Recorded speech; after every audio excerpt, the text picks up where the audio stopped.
थोड़ा सा पहले बता दीजिए कि ओजोन ट्रीटमेंट है कि आगे मेरे पास सवाल भी था, पर कुछ मेरे पास ना सवाल आए हुए हैं कुछ मुख्तलिफ लोगों के। जी। कुछ तो मैं जनरल आपसे डिस्कशन कर रहा हूँ, कुछ समझ लीजिए कि पेशेंट कह रहे हैं, कुछ जिन लोगों के साथ पास में हुआ उन लोगों के सवाल भी हैं। तो इसलिए ये बल्कि एक सवाल मेरे पास था कि ये ओजोन ट्रीटमेंट है क्या, थोड़ा जी, इसके वही बारे में बता मैं दीजिए। वही अर्ज करने लगा हूँ।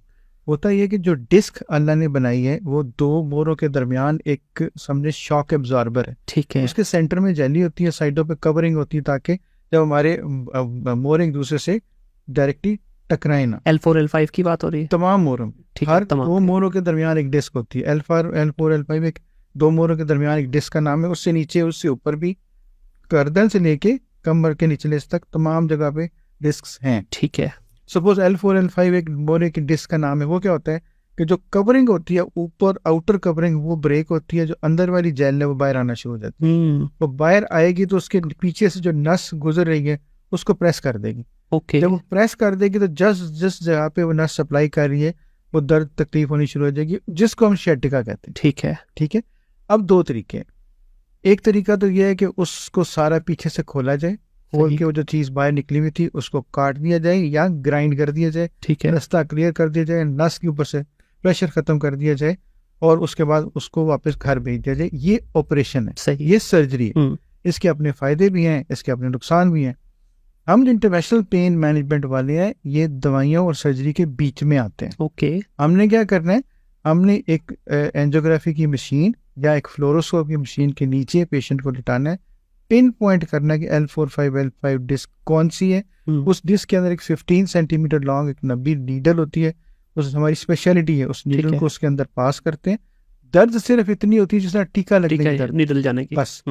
उसके बाद उस डिस्क के अंदर हम ओजोन लगाते हैं, O2 O3 का कॉम्बिनेशन। वो क्या करती है, वो जो हिस्सा डिस्क का बाहर निकला हुआ था उसको श्रिंक कर देती है। ओके। जैसे ही वो श्रिंक होगी तो वो पीछे चली जाएगी, पीछे चली जाएगी तो रास्ता क्लियर हो जाएगा। उसके बाद आपने 10 मिनट के प्रोसीजर में वो नीडल निकाली, निकाल के पेशेंट को सीधा किया, उसको वार्ड में भेजा, आधे घंटे बाद उसका चलो भाई घर। क्या बात है। उसमें सक्सेस रेशियो कितनी है सर? 75 to 85% सक्सेस रेट है। ठीक है। और पाकिस्तान के हर हिस्से, दुनिया के हर हिस्से से मरीज यहाँ पे आते हैं, अपना ट्रीटमेंट कराते हैं और चले जाते हैं। सबसे बड़ी बात यह है कि अगर आपको सपोज इस ट्रीटमेंट का फायदा नहीं हुआ तो नुकसान भी तो कोई नहीं है। सर्जरी का इमेजिन नहीं कर सकते कि नुकसान क्या क्या हो सकता है। बिल्कुल ऐसे ही है। ठीक है। और इसमें खासतौर पर सर्जरी की अगर बात करें तो बहुत सारे लोगों की कामयाब होती भी नहीं है।